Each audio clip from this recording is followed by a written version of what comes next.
players, I think is a bit of a tragedy. So for Rogue Warriors shaking up, topside soul laners, you don't need any of that. Look at your bot lane, look at Chocho, see how aggressive he is, and follow him into the back line. Yeah, I think that's kind of a good way to kind of put it, but we'll have to see what way they want to bring it as we are jumping onto the Rift, or at least into picks and bans. OMG on the blue, Rogue Warriors on the red. Lee Sin, Karma, Renekton all banned away. The Rumble, the Nocturne as well. So despite a couple of nerfs, they are still seeing themselves very high on the priority list. I'd love to see Rogue Warriors just ban out the Akali here. We've seen Cream pick it up in 5 of his games. I mean, he's played every other champion only once, so a little bit surprised on this one. OMG just lock it in right away. Rogue Warriors being way more afraid of the Viego, which OMG still haven't pulled out yet this split, but Rogue Warriors at least going to get a very good, solid response coming out with the Set and the Udyr. They aren't going to have that mixed damage coming out in both of their soul laners, but you would expect maybe for your top lane, or if this is going to go mid, right, bringing out something like a Gwen or some kind of control mage or assassin in the mid lane, like a Sylas, which we've seen into the Akali many times. So I feel like Rogue Warriors still have a lot of options with where they could go. But man, don't give Cream the Akali. We don't want to see that, Penguin. I mean, me and you want to see that, but Rogue Warriors don't want to see it. I was just about to say, it's like, you know, if he might be going down as a bit of a one trick at this stage, but if it works, it works. But looks so damn proficient on this pick and just really able to kind of create his own little advantages. And I think that's the big difference between, say, good players and great players. That good players will find, you know, advantages that, like, you know, present themselves to themselves, but a great player will create and, you know, forge their own path to be able to kind of go for it. Speaking of Forge, speaking of Gwen, locked in there, so you got yourself the AP laner, almost certainly going over to 8917 on the top side, so we're going to see the Set into the mid as a counter to the Akali. Yeah, so I feel like Rogue Warriors had 2 ways of going with it. They could have picked the Sylas, but at the same time, as OMG, you can always just flex the Akali to your other lane, so instead wanting to go with the Gwen, which is a lot stronger of a pick in this meta, in my opinion. Gwen just absolutely ridiculous. So most likely going to give that one to 8917. So you expect Forge to take Set against the Akali. It is a bit of a free laning phase for the Akali with a lot of ways to especially maneuver around the Haymaker coming in, and as well as his E. So I like the adaptation from Rogue Warriors so far. Now we're going to look at where Jung Wooji wants to go with his bottom lane matchup. So far, you have a lot of dive coming in from the side of OMG, so I think something that can play a bit further back in the fight, something like the Varus is still left open if Jung Wooji wanted to go towards that. We have seen things like the Jhin start to fall off a little bit in priority. You also do still have the Thresh left open, which will enable one of these hyper carries coming out as well. So I would expect to either see the Varus come out here, or you could even just lock in the Thresh now and set yourself up for that hyper carry in the bottom lane. See what they want to go for. Still a bit of time before they have to fully commit to everyone, but no, looking like they're going to go for towards the Senatam Kench. I like this little adaptation for Zhang Wuji and Chocho, able to kind of give themselves a lot more safety in the early stages of the game. Yeah, it works really well, especially when you do have 2 champions with a ton of sustain coming out with Set from his passive, Gwen from her passive as well, and you can just let them stay in the fight a lot longer, be that beefy frontline. Get Jung Wooji to the point where he will be a prominent carry once he does get to, 100 or 120 souls on the Senna. And now for the side of OMG, they're going to need a pick into the Gwen. They do go with the Jace. It is something that can do well in lane once you get a few levels under your belt, because sure, Gwen might have that Hollowed Mist, which, you have to get inside of the ring to be able to fight her, but that goes on a long cooldown afterwards. Jace has plenty of time to put down poke and damage following suit. And now for OMG, ooh, I would have liked it if they went with the spicier pick coming out with the Gragas, but it does look like their comp is indexing more into Engage, but we get it, Penguin. We get a Gragas coming out in the LPL. We've only gotten this a few times, and I feel like we have so many good Gragas support players here. I was going to say, it's kind of almost a staple of LPL supports to be able to have this pocket Gragas pick. It's got the flash body slam, of course, you have the explosive cast as well, so a lot of different ways you can build it, and it really does open you up to have a lot more solid kind of engage, and something that can facilitate something like the Jason Akali that are looking to pick off key carries on the side of Rogue Warriors. I think I would have liked it more if Rogue Warriors would have gone towards that Nautilus pick, because OMG have completely pivoted their comp to being a 1-4 style, like, kite back comp, where, right, even Aki Xin Zhao, you can use the ult and knock other members away other than whoever you're challenging. We know we have 2 kite backs in Jace and Ezreal, and then you have all the kiting coming in from an explosive cask or a body slam and then being able to get away from Gragas. So OMG going to keep themselves at arm's length. We're going to see Cream create chaos in a side lane, then look for flanks later on, try to find his way onto Zhong Wuji and instantly delete him. Then you're pretty much only relying on 8-9-1-7 for the side of Rogue Warriors. So if Rogue Warriors had brought out the Nautilus, at least they would have more hard engage to rely on. But now it's going to be all up to both Ice Coke and Forge. We'll see if they're able to make this work. Of course, Senatam Kenshi, infinite scaler in that bot side, and Gwen, as we know, is in absolute terror on the top, but you've got a hell of a lot of burst damage coming out here from OMG. Cream has got himself his patented and, you know, just straight up trademarked Akali in the mid lane, and I'm curious to see now how OMG are able to kind of, you know, facilitate this dive comp onto a team that is honestly quite good at mitigating a dive. It's also just interesting the fact that, right, OMG are once choosing to go away from just playing a strict dive comp. You're keeping your mid laner on the dive champion, and even Aki has the potency to follow up, so if you can kite out that initial engage, get a lot of damage down with Jace and Ezreal, you have a good turn potential coming out from those two to be able to do what they want. But this is a completely new style for OMG. We're going to want to see them kiting back fights. They're going to need to be able to get on mid wave first, win that contest with Ezreal and Jace poke coming out, getting onto the objective first, and making sure that RW can't run into them. Well, we'll see how it all pans out. We are jumping onto the Rift for game 1 of this best of 3. OMG looking to continue their good run of form. Rogue Warriors searching for that elusive first win. It all comes down to what happens onto the Rift. While we have a bit of a moment, I did want to actually mention kind of how weird, or the roller coaster of emotions you can have if you're a OMG fan from very, very long ago. I believe they're almost 10 years. I believe they'll be 10 years next year when, in terms of their, you know, participation in League of Legends. But this is a team that went to Season 3 Worlds, you know, got up against I think it was Starho and Royal Club at the time. It's like Going, Loveling, Cool, these guys that were very much at the top of their game. And these were the kind of team, this was a team that was for a while at the top of LPL, you know, was fighting the likes of, you know, WE, EDG, these kind of, you know, storied teams. And it really has been a very, very long time since we've felt good about this team. And right now, this is probably the best we've felt about them in probably 3 or 4 years. You know, just talking about old OMG, I think the memory we all have is it was Season 4 Worlds, right? They were in the group with Samsung, Blue, LMQ, and Fnatic, and then just like the crazy games that would happen in that group, OMG and Fnatic definitely delivering with those base races coming out, but... Yeah, that's where the SOAS TP came from. The SOAS, exactly. That's exactly where it came from. It was incredible. Definitely one of the most memorable performances at Worlds. Well, like you said, then they went up against, I think that time they went up against Najin, and they actually won that, went to semifinals, lost to Starhorn Royal Club in a Game 5 series when they could have been the team to go to finals, and I feel like OMG's and Org would probably be remembered very differently by the Western world, but like you're saying, been a long time since that. OMG have had a lot of roster turmoil over the past few years where they've just had a revolving door of junglers, of supports, of AD carries. They were never able to really settle on a lineup until about last year, and this year finally making the adaptations coming in. It's nice to see, and you know, we're seeing the early game go a little bit as we'd expect. Jace getting prio in that top lane matchup, despite the fact that if Gwen can find that level 1 onto him, she still can win out in the level 1, but once level 2 and 3 come along is where Jace will start to do well. Aki gonna start looking to pressure early on with that Xin Zhao pick. He does have prio in both top and mid lane right now, so gonna feel pretty good at doing this scuttle. And I feel like OMG feel like they're in a fine place. You can take this game a bit slower. You're gonna look to play around your Jace lane. And for Rogue Warriors, I actually don't know where they have many options of looking for ganks. Well, speaking of ganks, we're going to see OMG now going to go for this dive in the top side. They have got the turret swapping around, so 8-9-1-7 still relatively healthy in this one. They're going to try and go for it one more time as they does not have the flash anymore. First blood goes to Aki, and it was a long engagement, but as we see that the response into mid lane, Ice Coke getting a kill back, and that is going to be 1-for-1 overall in the map.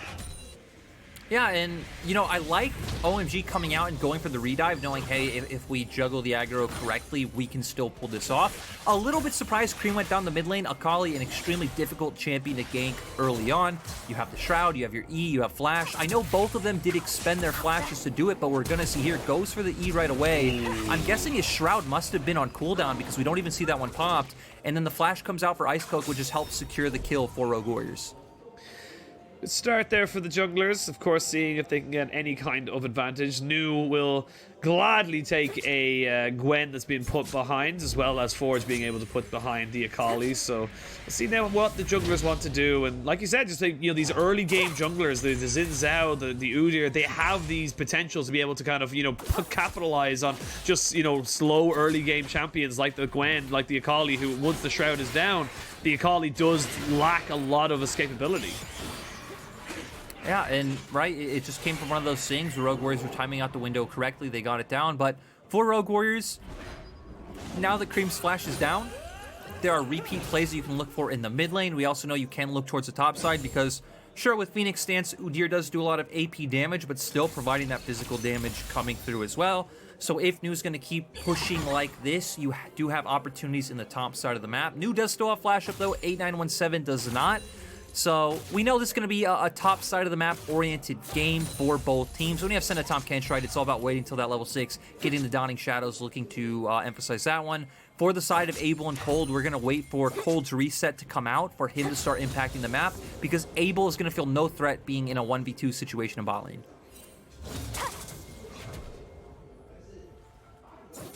Very slow kind of afterwards. It was kind of 2 blips on the radar, and then after that you could imagine that very difficult for the Xin Zhao or the Udyr without their flash to make anything really happen, so we'll probably be waiting for level 6s. Speaking of which, Cream and Forge have gotten their level 6s, so perfect execution available for Cream should he need it to be able to escape. And Ice Coke, with no real camps, he's not really wasting any time here. He's more just hovering to make sure that the, you know, Aki isn't there, or Aki's not in a position to be able to kind of capitalize on a level 6 Akali. So just making sure that his mid laner is safe and keeping himself as annoying as possible as he can be with the man bear. But speaking of the man bear, very low health bar here for Abel, as Cold has to get the belly bop out just to stop out the man bear from running into him. And it's a little bit of a weird situation there on the bot side. I wonder how he lost so much HP.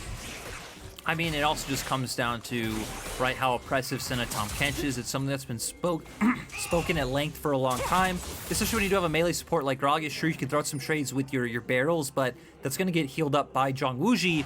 And Zhongwuji is a player that I was having this discussion with Munchables earlier on the last hit, that I think Zhongwuji is an extremely good player. We've never gotten to see Zhongwuji on a middle or top tier team. Rogue Warriors did show glimpses of it last year, but still, I'd say for how many wins Rogue Warriors were able to pick up with that roster, it was a bit of a miracle with like the players they had and like how far they were into their careers compared to the top LPL teams. So nice to see Zhongwuji and Chocho coming out pretty well. And despite the lack of action, we've seen a lot of attempted action, right? Because even about a minute ago, Aki hovering up towards the top lane. We saw Ice Coke sitting in mid brush for a while, goes down, threatens the bot lane dive. It just goes back to the fact that a lot of these lanes are quite hard to gank. Mobility on the side of Cream, a tank on Forge's side, 8917 having the passive and the resistances as well. You look at both bot lanes, extreme mobility on one side, a bunch of sustain on the other. So not a lot of options, I think, in terms of early aggression coming out. It's going to be a lot more about once we hit the mid game and getting those lane allocations and map setups to where the 1-4 for the side of OMG, and then RW can match with the 1-3-1, but being mostly about the 5v5. Cold is here. Whoop, little scary there with the smite. Went down to about 6 HP. If he chose in a random barrel, he might have been able to steal it. But does mean the dragon goes over to Rogue Warriors. And as the Rift Herald spawns, we are going to see Aki respond in kind. And that is just going to, as I say, it's power now versus power later. You use the Rift Herald to try and get pressure around these side lanes, or maybe even to get some more gold onto either your Jace or your Akali. Try and build that early pressure, get those early items down, and the dragons will just keep stacking if OMG cannot find a response to those. And I like that we're starting to see Cold start hovering around the map, because you do have the freedom to do this. We did see Abel was getting chunked out a bit earlier on, but has been fine now. When we talk about the Rift Herald that Aki just picked up, I would expect to see it used in the top lane. Nu has already gotten a plate for himself, so hopefully you can break that one down and start transferring that pressure around the map to where Abel and Cold are on the losing end of things. I don't realistically think you'll be able to help them out and get that Herald drop down towards spot. And then Set is a total tank in the mid lane. Throw out the haymakers. You have the Iron Spike Whip coming out, and the wave will just be on.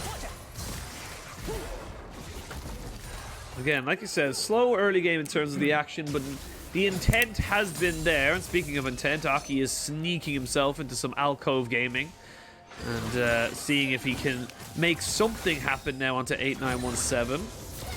There's a flash available, so it would be very, very difficult to make this 100% stick, but just going to use the pressure, and like you said, has got that Rift Herald in the back pocket, probably going to be able to drop that one down off the next wave and just take this full turret.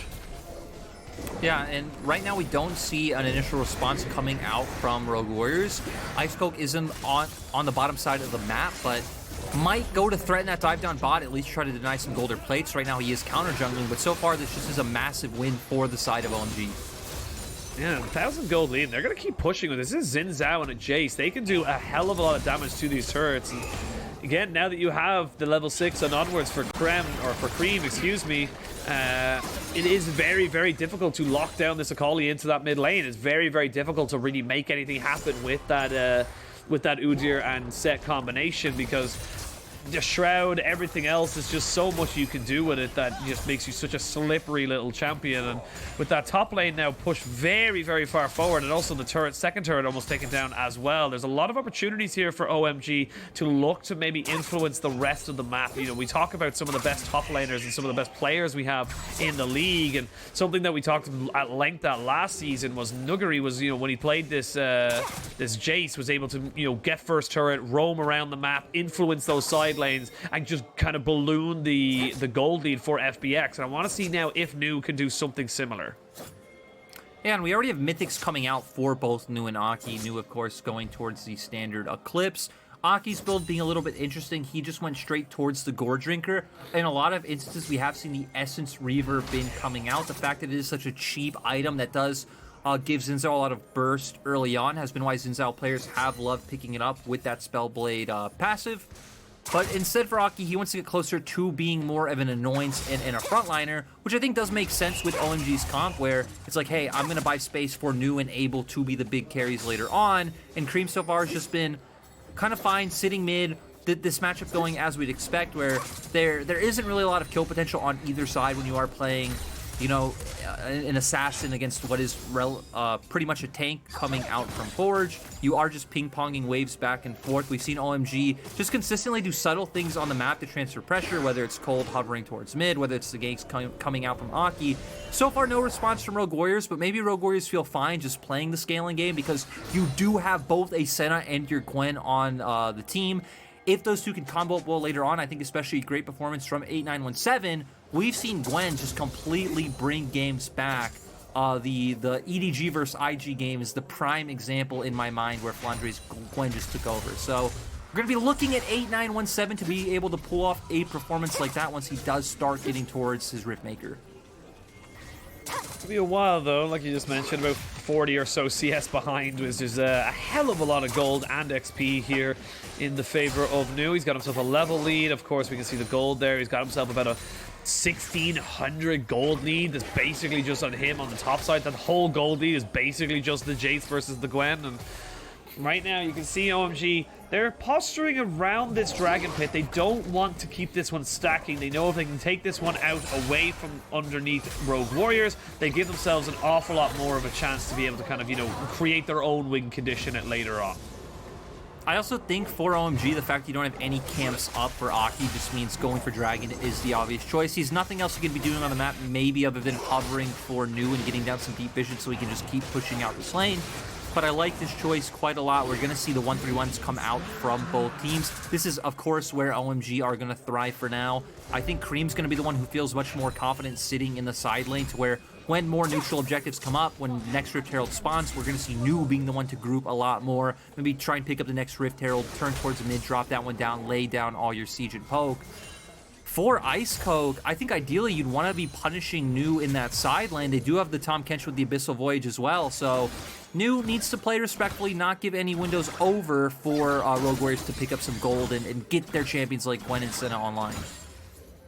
Yeah, and I actually like the small little adaptation here from Abel. He picked up his Muramana and was before his Divine Sunderer, so just kind of saying, look, I know we're probably not going to be able to get any kill pressure. There's no real reason for me to go full mythic right now. I can just get the early stacking on this very, very quickly. And again, it's a very, very small thing. He goes with it anyway, but small little adaptations like that to just show you kind of people are thinking actively about the game. They're looking to see what is the most optimal route, and actually going to see the turret plates do pop up, and you can see there 320 for Aki and Nu, so nice little 600 odd gold there for both the jungler and top laner, as they did take down the full turrets on the top side.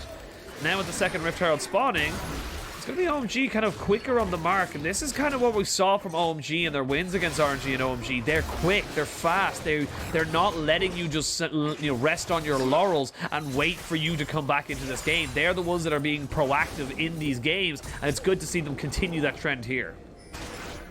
And I just wonder what's Rogue Warriors' game plan. So you can see they're starting to hover around bot side. They're going to start leaning their bottom lane down, threaten a potential dive coming out onto Cream, and try and allow that into taking the bot tier 1 turret. But OMG are going to win out so much more on the top side of the map.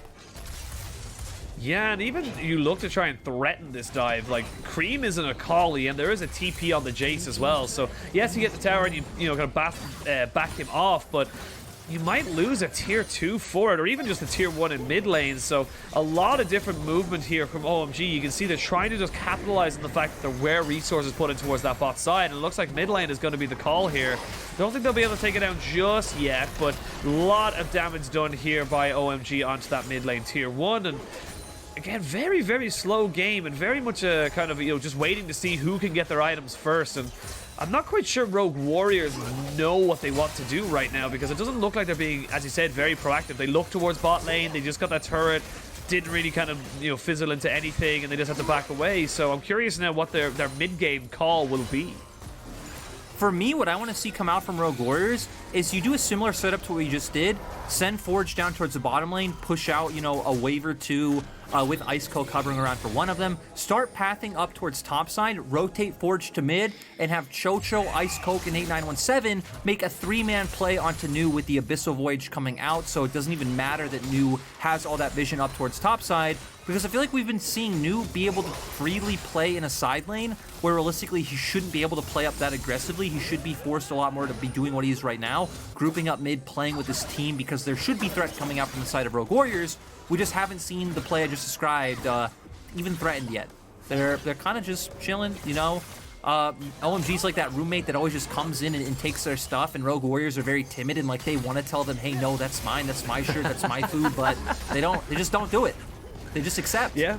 You just gotta, you're not gonna stand up for yourself, then no one's gonna stand up for you. You gotta take back your biscuits. Don't let anyone take your taquitos, Penguin. Don't let anyone take your taquitos. I don't even know what taquitos are, man. They're not a thing in Ireland. What are taquitos? Taquitos are like, it's kind of like the same of like any Mexican cuisine, right? You have like the flour tortilla. It's like very, very tiny and thin. Usually some kind of like beef or barbacoa inside. It's fried. It's still, dude, it's delicious. It's delicious. Any of our like more quesadillas, man. Now I just want quesadillas. Like, can we do quesadillas something that like one of the other? I would absolutely love, like, for Worlds or something, they do like a big collab with all the leagues and they show like traditional dishes from all the different places and they all got to try them. That'd be cool. Yeah, I do have a lot of experience with the cuisine of the other leagues. Coxinha, CBLOL, I do miss you, but so far, Penguin, I feel like what we're getting is not exactly what we expected, right? We sold OMG as today we choose violets. Yeah. And, yeah. They're maybe choosing we get it right now. There's a good explosive cast into Ice Coke, but there's a lot of sustain. The TP is here from Forge. No real summoners being burnt here right now. You just got the TP out. Everyone's still very much timid and waiting to see for their full execution. We're going to see some shock blasts off to the side. They're going to go for it. Nice true shot barrage across the team. But you can see how tanky, just how much sustain you get with this Senna combination. It's so difficult to whittle people down with this Ezreal Jace combination. The plan would be that you would whittle down their health bars and then the Akali would go in to finish them off. But everyone's still pretty much full HP, even with 3 or 4 different, poke tools being used. Yeah, and it's funny that OMG were the team that had prio all around the map, but Rogue Warriors is the team who were able to force themselves onto the objective first because of some late back timings coming out from OMG. I like that Rogue Warriors are going to force this one down and force OMG to come into them. Oh, here we go. Dragon's been stolen now by OMG, and here the fight can really happen. Forge is the first one to fall, so it's a 4v5, going to be a 4v4. Oh, as I say that, Cream! He's a slippery little Akali, and he gets himself out. And Rogue Warriors, they don't have the cooldowns to continue this chase. OMG get the Dragon, they get themselves out, and they get everything they wanted.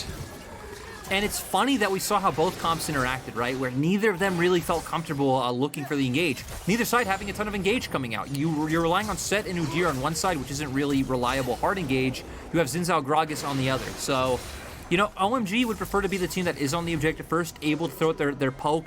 If they are the one doing the objective, they can force Rogue Warriors to go for the engage. So you're not having this extended standoff where all the Senna heal is coming out to keep members like Chocho and Forge healthy. But on vice versa, if Rogue Warriors are there first, it's like, hey, OMG are going to feel threatened to come into you, and then you're going to be in that position where, hey, Set gets a very good setup onto Cold, bringing him into the rest of your team. Jung Wooji's putting off damage on the back line, and then you're really looking at all the AoE from 8917 to pull it off. So, that was favored towards OMG in that last fight, but the longer this goes, the more I think this will be pretty good for the side of Rogue Warriors.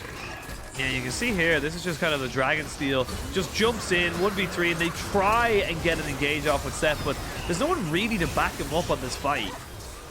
So the big thing is just the other members are so focused on making sure that Cream can't find the assassination coming out onto Zhang Wuji, right? Because we saw all 4 of them turn around to deal with the Akali, which pretty much just left Forge with his hands up in the air like, come on, guys, I'm in middle of all of them. We can kill these guys, but still paying the respect to Cream, did have his ult available, didn't want to lose the Senna because the Senna really is like the crutch of this composition. A 2,000 gold lead, one dragon lead. As I say that, Cream is going to use the Shuriken flip over to the side.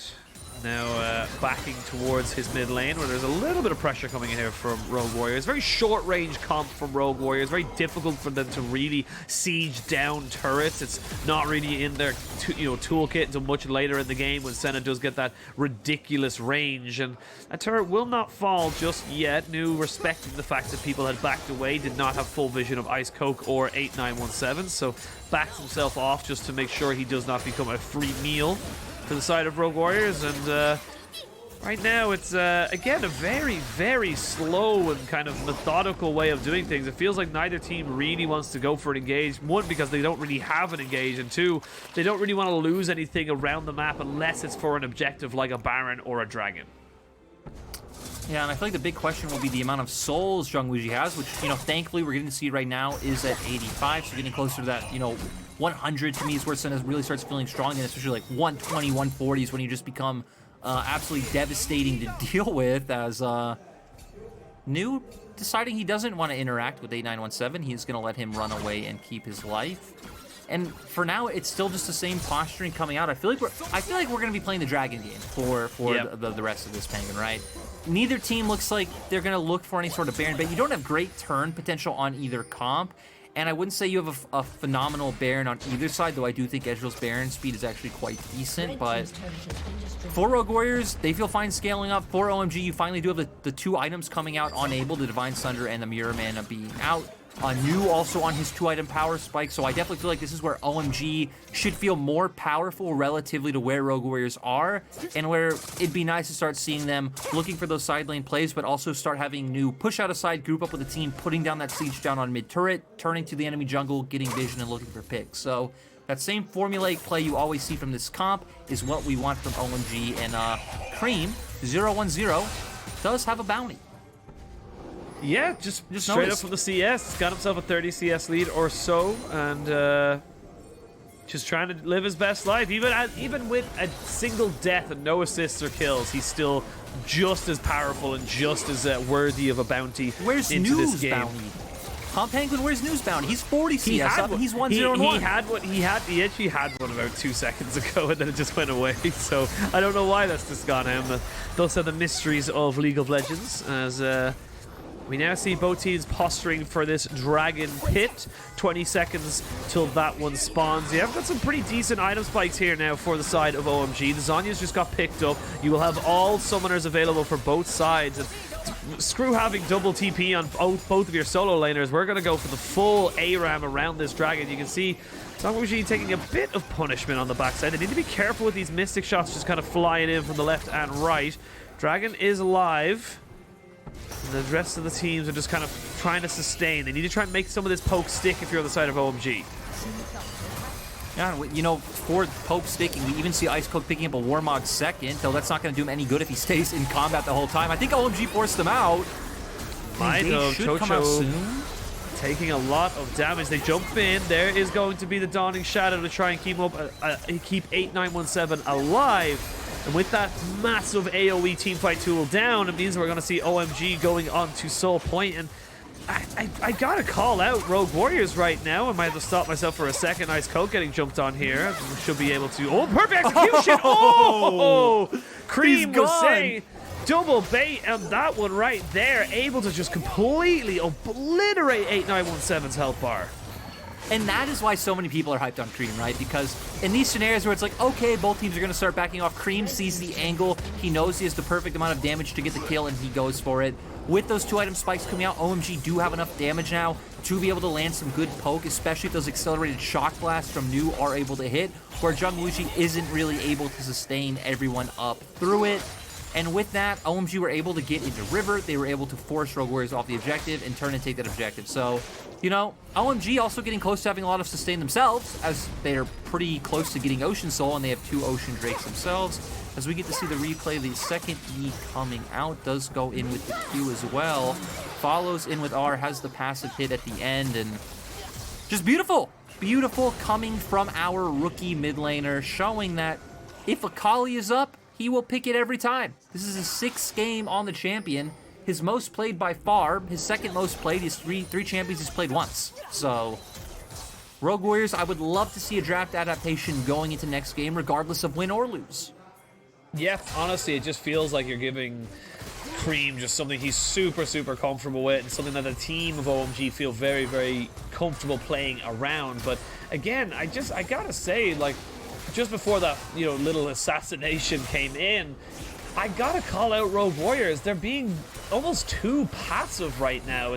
You've got such great AoE teamfight tools. You've got such great sustain in the fights, and they just seem almost too timid to go anywhere near OMG. And by the time they even get close to them, the poke damage is done. We saw it there. They needed to use a Dawning Shadow to keep the 8917 alive, and that level of scaredness, I suppose, is the word I'm looking for. It's like, or fear. It's just, yeah, fear is the word I was actually looking for, but it really does seem to be hindering them quite a lot, and I just don't see how they can really make anything happen if they're going to be playing this scared.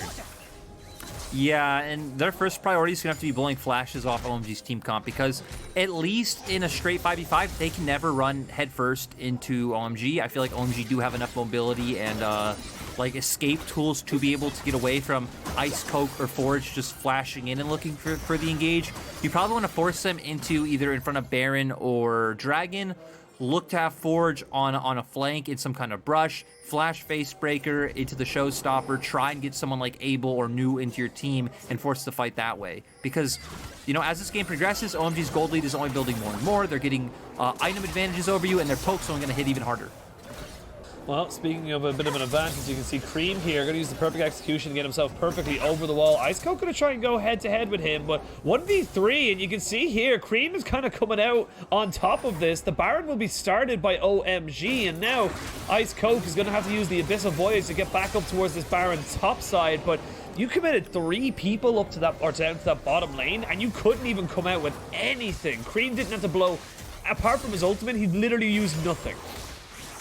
So 2019 summer, back when I was still a coach, whenever my players were talking about Akali, because Akali was the most prevalent pick in that meta, the thing they hated the absolute most about her was how much time she can buy in a side lane. because if you ever do get baited into trying to make that pick, you're going to see exactly what happened there. The Shroud, the E, the Ultimate, heck, Cream still has Flash up. You can pull them away for so long that the enemy team forces Baron, and now you're left in this really awkward choice of like, well, we've already committed, she's already almost dead, but we can't lose Baron. So OMG with that play also just gaining a ton of tempo on the map, right? Because Cream was able to continuously push out bot side. So definitely one of the big strengths that Akali has is the ability to buy time and the ability to help the rest of your team further their tempo leads to make more plays. Well, speaking of making plays, Ice Coke might be in a little bit of trouble. Has his flash, the explosive cast, not good enough to keep him back over the wall. I like the idea, though, from Cold, able to try and predict where the flash would be and push him back over the wall, but not to be this time around. But now you've lost the flash from the side of Ice Coke with 30 seconds until this Baron spawn. Sorry, excuse me, not the Baron, the Ocean Soul spawns. This is a bit of a risky situation here for Rogue Warriors. Your entire advantage is that you have sustained, but if you give an Ocean Soul over to Akali, a Jason, Ezreal, you're just never going to kill anyone. And just look how far ahead they are in terms of items, right? Across the board, their carries are on 3 items. All of Rogue Warriors are on 2 at most. You do have 8, 9, 7 on 2.5, but Rogue Warriors now know they need to find the engage. Forge tried. Zhong Wuji can't do anything. The True Shot Barrage hits him across, and Cream is on the lookout. But while that's all been happening, we can see Forge jumping in, trying to make something happen with this set. This is a very scrappy fight. Rogue Warriors trying to go for something. The Dawning Shadow, not enough. They had lost Zhong Wuji. That was not the fight to go for. Chocho has to flash away. That's going to be Ocean Soul, and this feels like it's just going to be a matter of time until OMG close it out. And I just don't feel like Rogue Warriors have the tools. They don't have the hard engage coming out from their composition. They don't actually out-sustain them. OMG have already picked up a massive gold lead, right? They're already at a 5k gold advantage, so we were highlighting how you look, especially New and Able, and they're both a full item up over their competitor. And also, you know, because we are the Fasting Senna, Zhong Wuji still only sitting on the Divine Sunder. Sure, you have all the items onto Chocho, but it doesn't matter if Abel and New's poke is hitting the backline, and Cream always has an angle to find that perfect execution. Well, important to note, Rogue Warriors have got the 2 TPs on the 2 people who are dead. So they are looking to try and maybe make this one work. As I say that, Cream goes straight onto Zhong Wuji. He gets exhausted, and they're going to jump straight onto him. Devour from Chocho keeps him alive, but just barely. He flashes away. The perfect execution misses. So does the True Shot Barrage, but 8917, as quick as he was up, as quick as he's dead. And that's going to be 3 people trying to kill Cream, and Cream picks up a Honey Fruit. No way he's going down, and they go straight back to the big purple worm. And you know, this might be weird to say, but I feel like this, what looks like a win coming out from OMG over Rogue Warriors, is one of the things that solidifies them as, you know, kind of that jump from a lower team last split to a middle tier team, at least this split, right? Because typically when we do have teams of the same stature coming out against each other, it would be a lot closer, more fiesta-y, but this has been completely one-sided towards OMG. They've shown like, hey, you know, we are at least a tier above the current bottom teams, and they're keeping it, I'd say, pretty disciplined in how they're playing it out.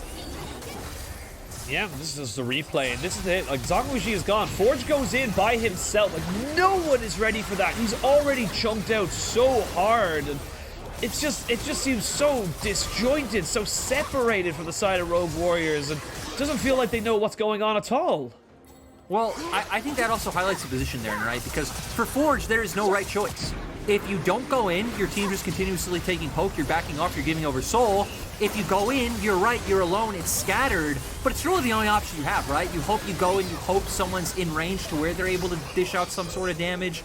So it's one of those options where the problem wasn't like anything in that play itself, it's the decisions and the position that got you to having to be in that scenario. Speaking of difficult decisions, you can see Rogue Warriors, they just don't really have wave clear to deal with these, you know, baroned up minions coming into the base. So once these, you know, 1 or 2 minion waves do crash in, they're able to sync that one up with topside. It's going to be so difficult for them to be able to defend on multiple lanes. And you can see here, just 1, 2 auto attacks. Ice Coke is going to be able to sustain because he has that Warmogs, but what can they do? They can't touch anyone on OMG right now. And look at Cream. Cream's just solo taking a turret topside.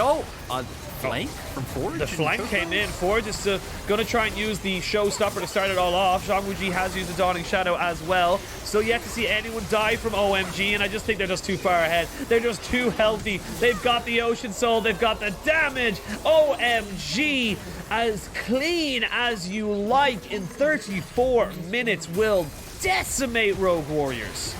Yeah, completely decisive victory coming out. It might not have been fast, it might not have been violence today, but still a very clean win coming out for OMG.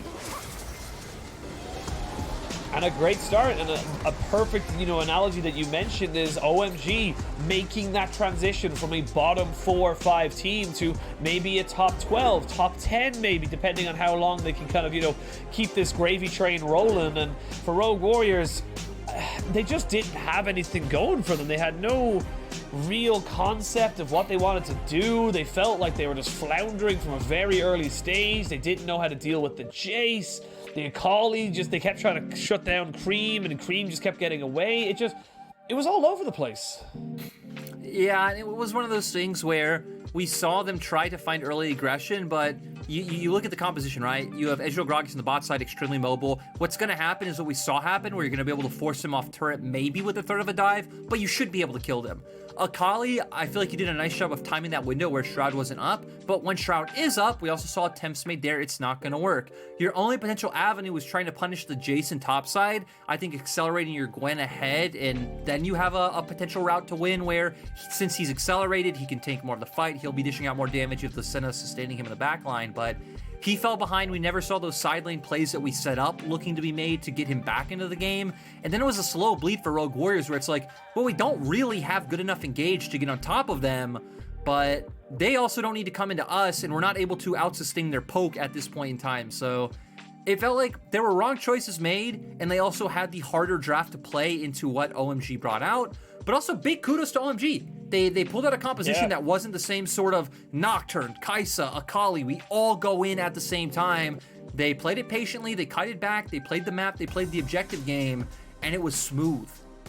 It was so smooth, only losing 1 kill, and it was right at the beginning of the game when we saw Forge and Ice Coke use that very potent combo of Set Udyr, and it never happened again. You can see just great damage numbers from all 3 carries on the side of OMG, and that big blue mountain, a couple of small little puddles of red in the early game, but that big blue mountain just kind of creating itself slowly but surely up and up and up and up. And as you said, at that point, there was just nothing Rogue Warriors to do. They didn't have damage, and look at 8917's damage. He almost gets his same damage. I actually had to look at his name twice because I was like, wait a minute, 8489 or 8917, which is the damage number, but just not able to do anything in this game, and really was just hard shutdown with the fact that New on this Jace just got so far ahead so quickly.